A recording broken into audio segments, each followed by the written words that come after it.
Okay, so let's take stock of where we are. In the last video, I defeated the tormented one, and I also now know that there is a big head boss waiting for me. So there are a few things that I want to try and achieve this run. I want to try and find Buckman and Seymour. I want to kill both the head guy and the tormented one. Maybe then the figurine guy will let me through. And while pursuing these goals, again, I got so much more than I bargained for. If you missed any of the previous videos for Fear and Hunger, I'll link the playlist down below. But for now, let's begin.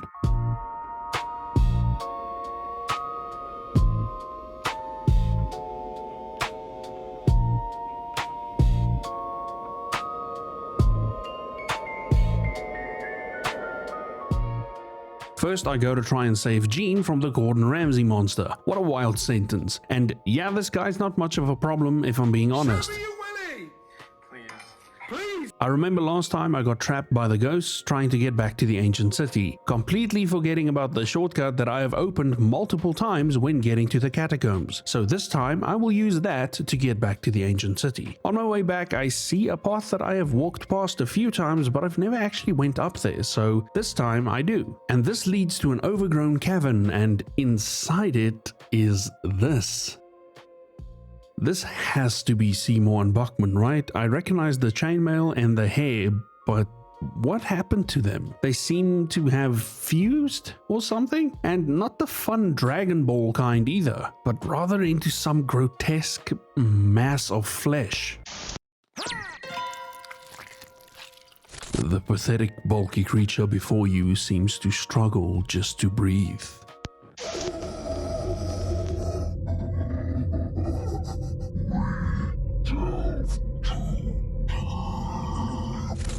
What could have done this to them? Either way, that's the entire interaction, nothing more. Terrifying, I guess. I'm moving on. I run into the Night Lurch again and try the trick that I used on the Elite Guard, and it works. Get your ankles broke. Back in the tombs now, I remember that someone said that there is a puzzle here, so I decide to explore a bit. As I wander around, I see these statues and it looks like I should be able to move these, right? But they just don't want to, so I move to the next area, and this sound actually jump scared me quite a bit. Playing this game at 2 AM hits different, man. I go to attack it because I want to know how strong it is, and as I move closer to it, it blows me. No, it blows a dart at me. Anyway, it blows a poison dart at me, poisoning my party. Great, it also runs away when I get close, but I do catch up to it eventually. And it paralyzes Moonless instantly, then proceeds to kill me quite easily. I genuinely didn't think it would actually kill me. I have been doing so well damage-wise, and this guy just kills me like I'm nothing. Okay, fine.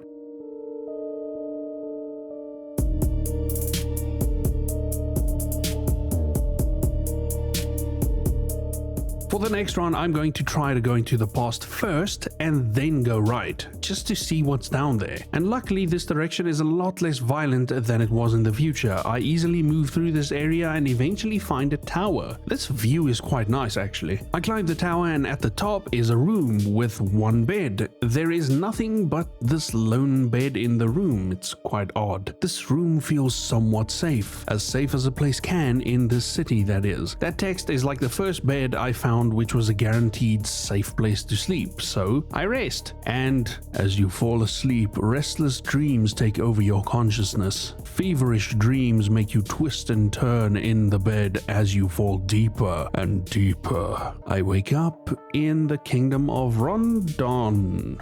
What is going on? Okay, it's all rainy here and kind of miserable, but you know, actually in a kind of relaxing way. This might turn out to be a very relaxing trip. I'm sure my opinion will not change as I run into whatever horror awaits me here. Anyway, I wander around this rainy city and eventually come to a door that I can enter, and this, well, how do I put this, is a massage parlor of sorts. I make my way through this place with these sounds until I run into Cahara. Celeste, you're still doing this job with the little one on the way and all? Yeah, well, there are folks that fancy stuff like this. I mean, yes, I know. Some of my friends are like that. Anyway, okay. If anything, I feel like there are more gentlemen folks asking for my services these days. Men sure are weird like that. They sure are. This isn't right. I don't like it. Honey, I don't know what to say. Girls gotta eat, and now I got the little one to feed as well. I'm a man, and I should take care of you two. The world doesn't always go the way we want. No, for all my life, I've drifted along wherever the wind took me. Sorry, doing this voice is really killing me. Sorry. Okay, I'll focus now. For all my life, I've drifted along wherever the wind took me. But it doesn't have to be like that. We don't always have to stay at the mercy of the winds or the gods. I might have the answer. I got a new gig a few days ago. It's a pretty daunting task, but it will get us the silver we need. I'm leaving tomorrow, and when I get back, things will change. You just wait and see. Honey, just promise you do come back. Yeah. That was a flashback to just before Cahara came to the dungeons, so being a mercenary doesn't pay well, I take it. And Celeste is pregnant with, I'm assuming, Cahara's child? And she's currently working at a brothel to make money, so Cahara takes this job to find the captain so he can provide for her and the kid that's on the way. That's kinda tough.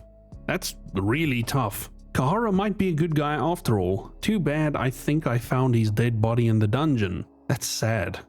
Moving on, I go through another open door and this leads down to a cellar or something. You see something moving in the shadows. That's a child crawling to me, but I can't move. I'm stuck in this cutscene, I guess. The kid gets pulled into the darkness and then we hear an eating sound. And then... meow. I think I just found Pocket Cat eating a child. Eyes vanish into the shadows where they appeared from. You don't feel the presence of the child or the entity anymore. I go to investigate the darkness, but there's nothing here. Right? Okay. Moving on again. Next, there are these guys roaming around and I wanted to see if they were hostile, and they are, and instead of going into battle, it throws me out of the flashback entirely. Luckily, I can rest again just to make it back here. So I keep exploring and find Enki crucified onto a statue, but this seems to be his choice. I'm ready, Almir. Take me. I'm ready to meet my end. This is as far as I got. I can't get any satisfaction. There is no fulfillment. I've reached the limits this feeble body can withstand. There is no silver lining waiting at the end. The purpose of us all is to sliver under the cold sun the gods have set above us.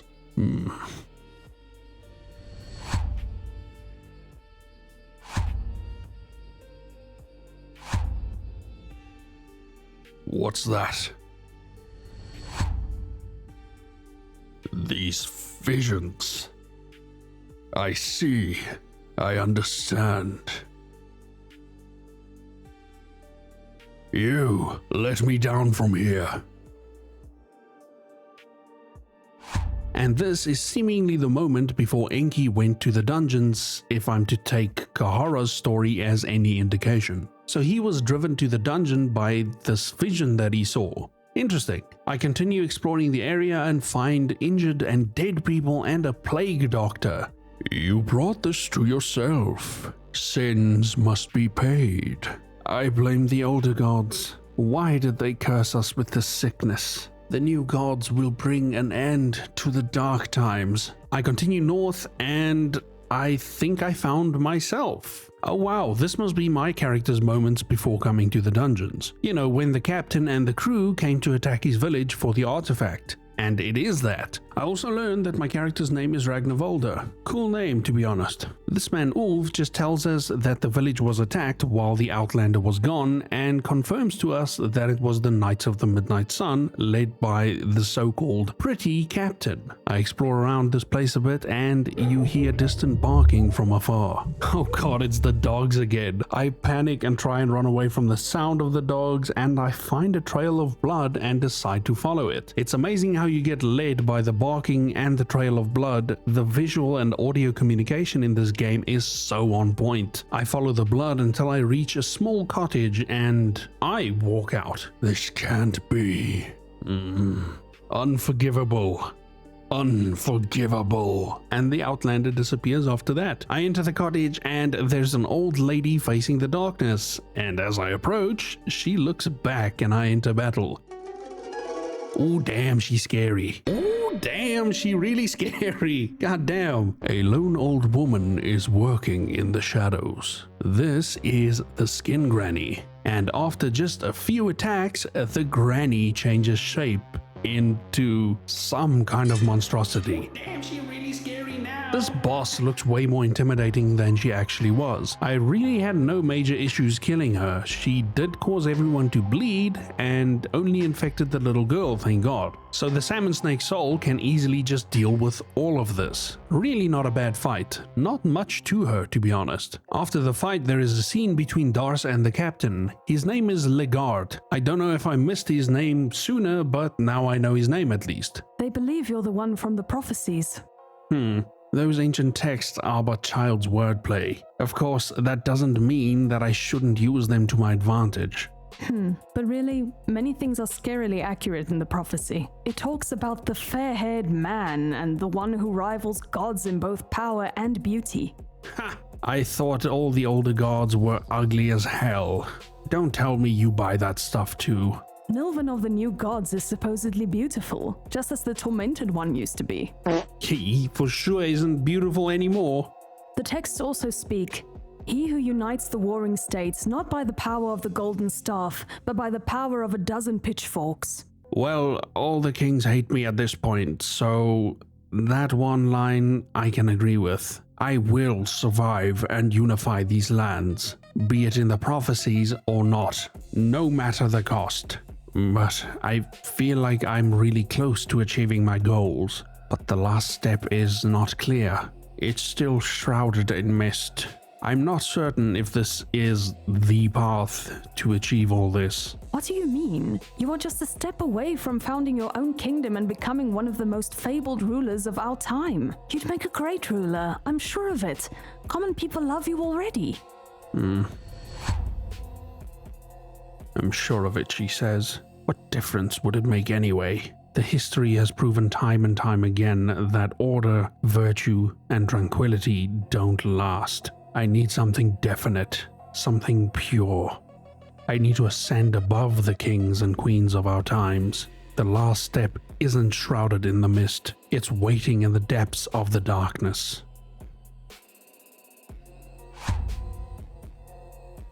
Legard, I need to ask what this campaign in the north is all about.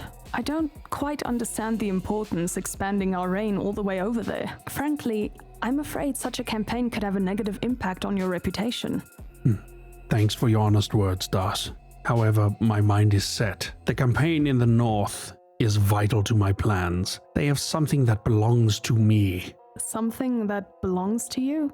What are you talking about? I have to reach greater heights. This is the only way. It's clear that she loves him, and it's clear that he just follows his ambitions. It's kinda sad. After that scene, a bare-breasted new god appears before you. You are getting paranoid because of fear. The woman glances over to the girl briefly and says, "Oh, new one. The girl seems nervous around the new god. I must ask you a favor. Our time has come. This form of existence isn't the answer we were looking for. For mankind to break free, we need more. We need someone equal in size and stature to them." Nilvan rubs her slightly swollen belly. The fuck is this? "Please, I ask of you, just get my child out of here. Hold up. So the girl is the new god's daughter? Take her to the heart of the darkness. Regular parents would be like a theme park or something. I would gladly gift my soul to you if you were to agree on these terms." I agree because why not? She thanks me and gives the girl one last gaze. The girl backs away behind me, so she doesn't like her mom at all, it seems. I get the endless soul and I get sent back to the bed in the tower. This bed seems to be an infinite save spot. That's awesome. Quite the reward for that boss fight.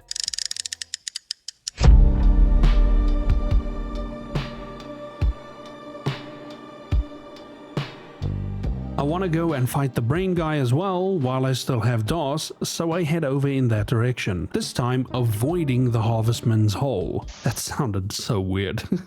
I just don't want a repeat of that scenario, thank you very much. I make it back to the puzzle room with no hassle and use the same screenshot I still had to quickly solve it. This time when I go down to the fight, I at least have a torch and there are a few things to loot along the way, so I missed it last time, but I died also, so it doesn't matter. The fight starts and this time I have the girl poison both brains and we just proceed to wail on the dick coming out of the brain. We do take it down and slowly but surely kill off both brains. With the enemy now completely brainless and not attacking me anymore, I decide to talk to it. Again, because why not? He's not doing anything anyway. You try talking some sense into the god of enlightenment. Valtiel, the enlightened one, does not react to your words, but a stream of ideas, concepts, and questions fill your head. You hear a question: the dark continent, whence the darkness slowly leaks to the western world, where the day only shines eternal darkness and grey gloom. What is it called among the people of Europa?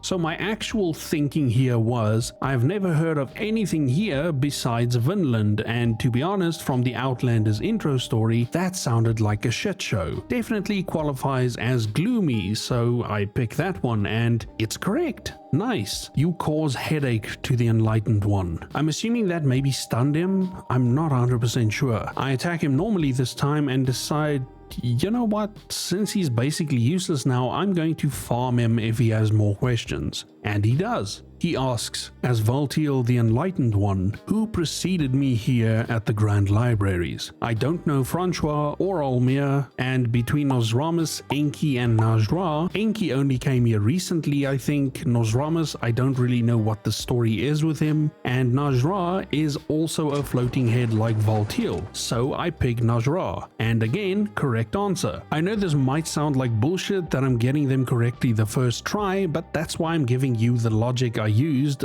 to get the answers. Next question. Rare, the god from the unknown beyond the blue skies, he has an effect to feeble humans. What is it called? I'm gonna be honest, I had no idea at all. I've never heard of Rare or anything like that, so I literally chose the answer that made me chuckle. Moonlight Cancer. And it's correct. I promise I did this fair and square. Moon Cancer is just a funny sounding thing. Valtiel eventually goes down and I only got 3 questions in. I kinda want to test this question and answer thing from the very start of the fight. So I do, because to me it sounds like if you get a headache while being 100% ahead, surely that's a stun, right? Can I just stun him into submission over and over and over? Anyway, I load my save and go try it. So I go back and he asks the Vinland question again, and yeah, this stuns him and it deals a ton of damage to him as well. Then he asks the Moon Cancer question again, and then the Vinland question again. Wow, for just a brain, he's not very creative with these questions. Next, he asks about the Moon Cancer again. Really? And then he dies. My party didn't even take damage. That's kind of incredible, actually. I know you guys were saying that I need to talk to enemies more, but I always feel unsafe, so when I took out his brains, it felt safe enough to try something like that out. After the fight, I go back to the tower and save, but I find a harvestman laying in the way. Man, what's up with these guys? I end him quickly and make it back safely.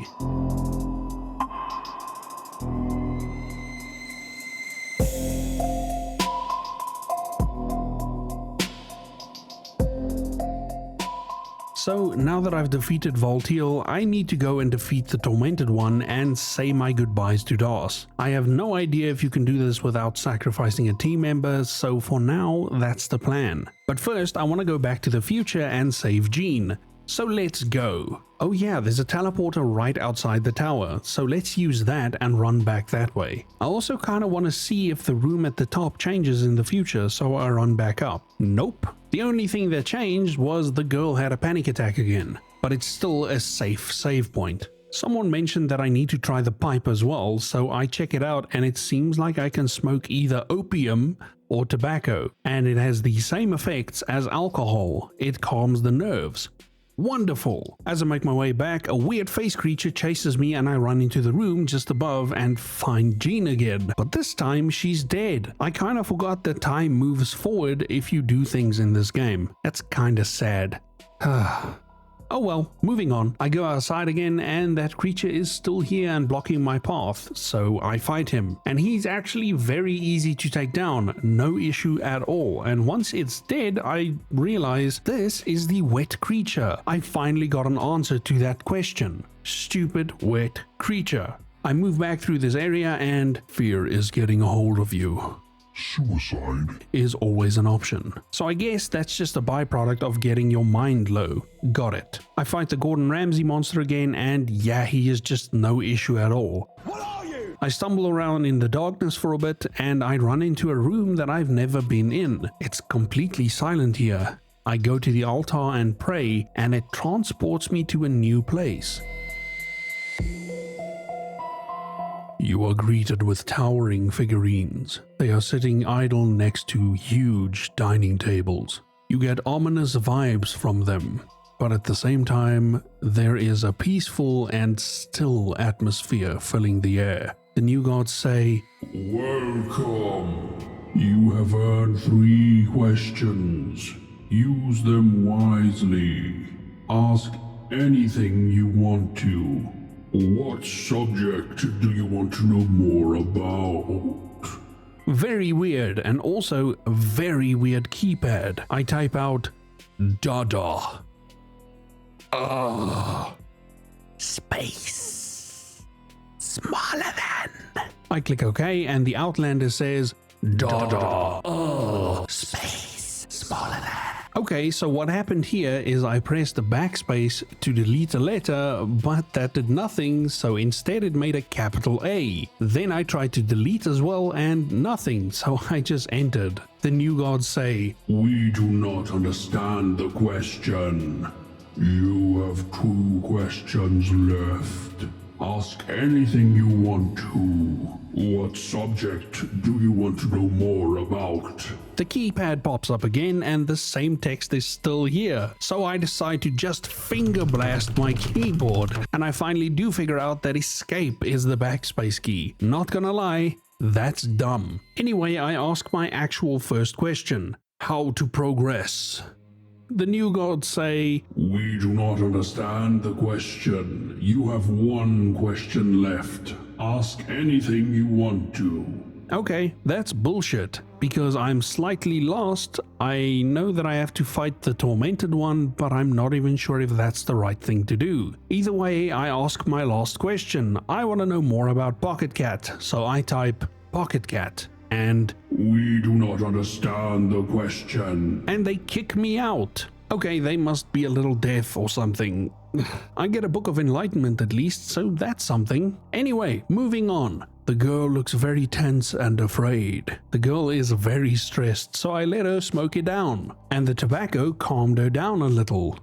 Then the Outlander smokes opium and the Outlander feels tranquil. Fear seems like such a distant emotion. Wow, okay, smoking is the way to go. Damn. I find the temple again, this time in the future, but it's kind of empty and there are just a bunch of spiders in here. I explore a bit, but it's completely empty. Okay, fine. I'm going to sacrifice Das and kill the tormented one to see if the nameless figurine will let me pass, seeing as this must be the trials that he was yapping about. This time when I fight the tormented one, I don't have as many throwing darts as I had last time. Okay, I didn't actually realize how much of a difference that made last time. Damn.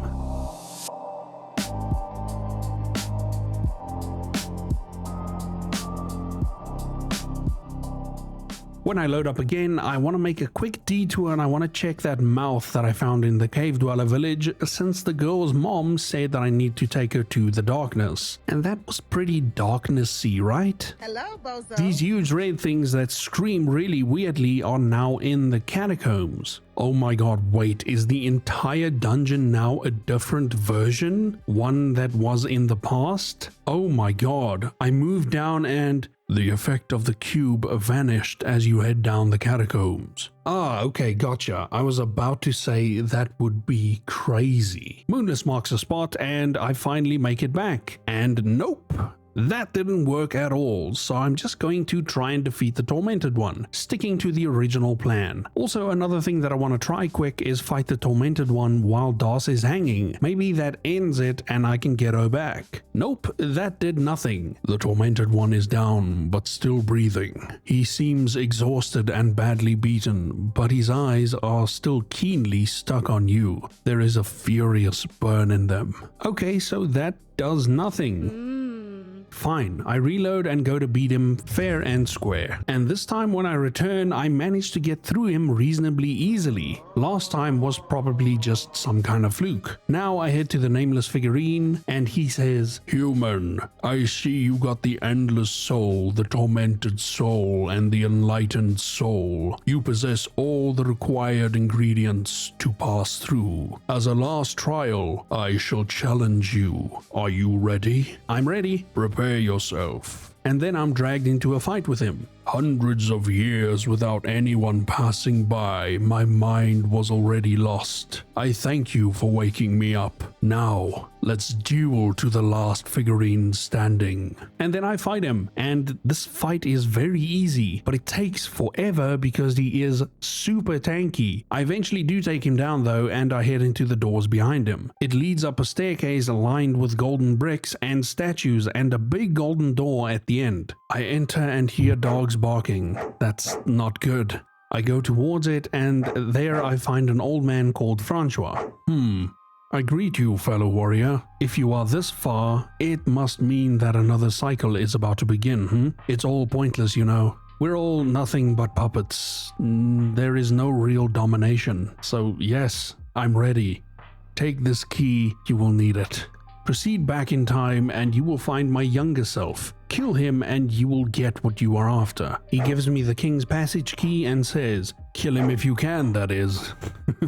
I ask him how I go about killing him and he says, I used to be quite a cocky one. Use that to your advantage. Got it. Talk to him and call him a pussy. I go into the past and enter the doors. This might be the final dungeon. Okay, let's do this.